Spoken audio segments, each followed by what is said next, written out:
লোকসভা ভোটের আগে রাতে মন্ত্রী বিকাশ দেববর্মার নির্বাচনী কেন্দ্র অর্থাৎ 29 কৃষ্ণপুর বিধানসভা কেন্দ্রের 17 নম্বর পুলিং স্টেশন বালুছড়া এলাকায় সিপিআইএম সমর্থিত পুলিং এজেন্টের বাড়িতে বিজেপি আশ্রিত দুষ্কৃতীদের তাণ্ডব। এমনটাই অভিযোগ করলেন সিপিআইএম দলের সেই পুলিং এজেন্ট। তার বাড়িঘর ভেঙে চুরমার করে দেওয়া হয়। জানা গেল এই পুলিং এজেন্টের নাম নিত্যরঞ্জন বিশ্বাস। তার স্পষ্ট অভিযোগ, তাকে নাকি হুমকি প্রদর্শন করা হয়েছে যাতে নিত্যরঞ্জন বিশ্বাস সহ তার পরিবার ভোট দিতে না যায়। আমি কমিউনিস্ট পার্টি করি আমি পুলিং এজেন্ট থাকলাম একটু রাত্র একটা বিষয়া মানে এলু ভাতারে বাড়ি দুলি মানে দরজা মজা বানিয়া আমার একটা 16,000 টাকা দামের মোবাইল আর আমার মেয়ের একটা গলার আসলো এটাও লয়ে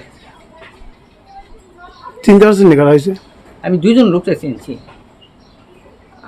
20-25 জন লোক আছে, দুইজন লোকরা আমি চিনছি।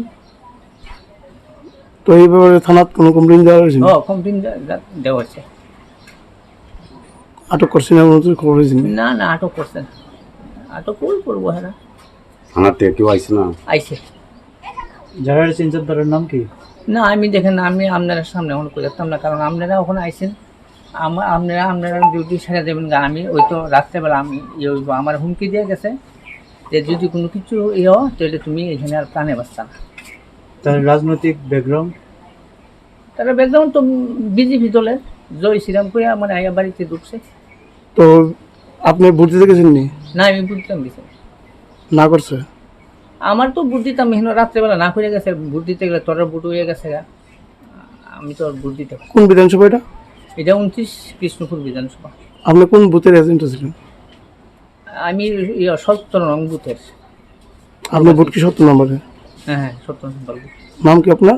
আমার নাম নিত্যরঞ্জন বিশ্বাস। এই বিষয়ে তিনি তেলিয়ামুড়া থানা পুলিশের শরণাপন্ন হয়েছেন। গোটা ঘটনাকে কেন্দ্র করে ব্যাপক চাঞ্চল্য ছড়িয়েছে। নিত্যরঞ্জন বাবুর অপরাধ, তিনি কমিউনিস্ট পার্টির সমর্থক, তাই তার বাড়িতে হলো এই হামলা। তবে তিনি দুজন হামলাকারীকে চিনতে পারলেও তাদের নাম মিডিয়ার সামনে বলেননি। ভয়ে তার মুখেই নামগুলো রয়ে গেল। আদতেই কি একদম শান্তিপূর্ণভাবে হলো ভোট পূর্ব আসনে? কি বলেন আপনারা? Bureau report, news prime Tripura.